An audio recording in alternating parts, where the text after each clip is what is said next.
नमस्कार, मी आहे मच्छिंद्र टिंगरे आणि तुम्ही पाहताय माझं युट्यूब चॅनल जाहीर सभा. मित्रांनो, इंदापूरच्या निवडणुकीतली चुरस दिवसेंदिवस वाढत चाललेली आहे.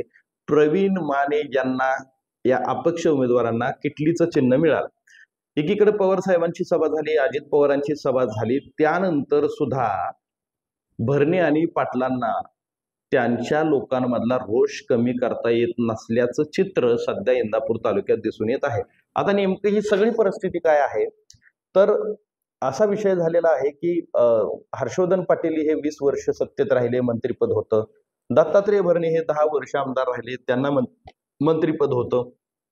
परंतु त्या मानानं तालुक्याचा विकास झाला नाही, त्या मानानं पाण्याचा प्रश्न सुटला नाही, त्या मानानं ऊसाचा प्रश्न मार्गी लागला नाही, त्या मानानं तिथल्या नोकरीचा प्रश्न देखील मार्गी लागला नाही.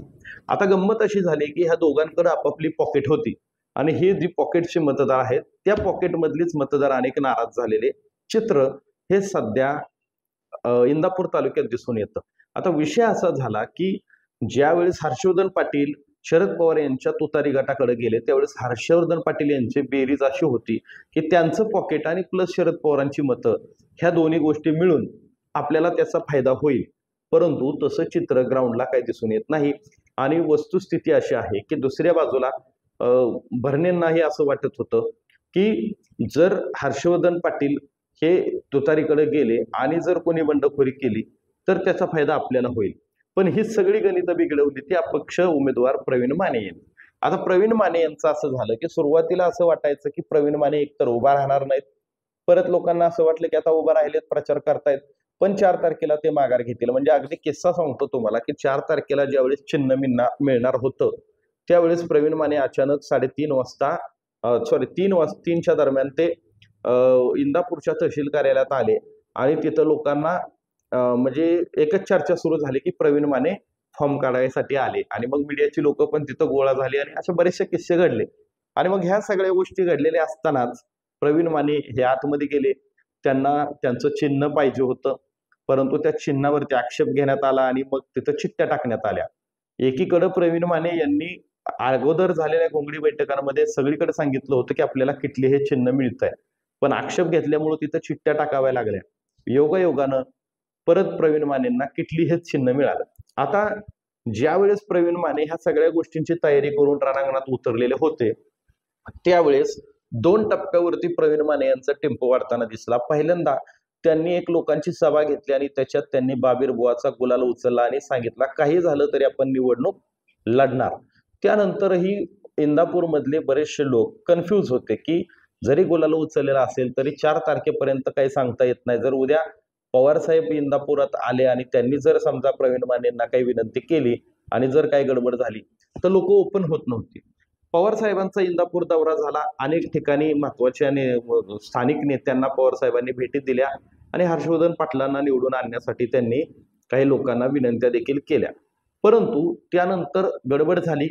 हर्षवर्धन पाटलांचे सख्खे चुलत बंधू मयूर पाटील जे अनेक 20 वर्ष इंदापूरच्या राजकारणात सक्रिय राहिलेले होते, वेगवेगळ्या स्थानिक स्वराज्य संस्था आणि सहकारी संस्थांचे ते चेअरमन राहिलेले होते. दूध संघ असेल, खरेदी विक्री संघ असेल, मार्केट कमिटी असेल, अशा वेगवेगळ्या संस्थांवरती काम केलेले मयूर पाटील यांनी धक्का दिला. म्हणजे एकीकडे शरद पवार इंदापूरमध्ये फिरतायत हर्षवर्धन पाटलांसाठी आणि हर्षवर्धन पाटलांचे बंधू सोडून प्रवीण माने यांच्याकडे गेले.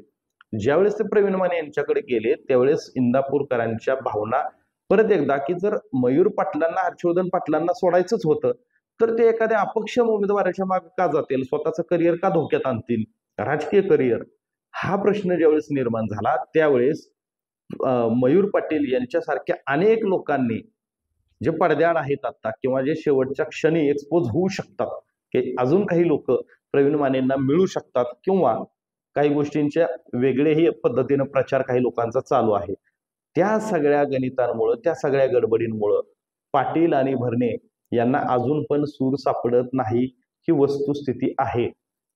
खाजगीमध्ये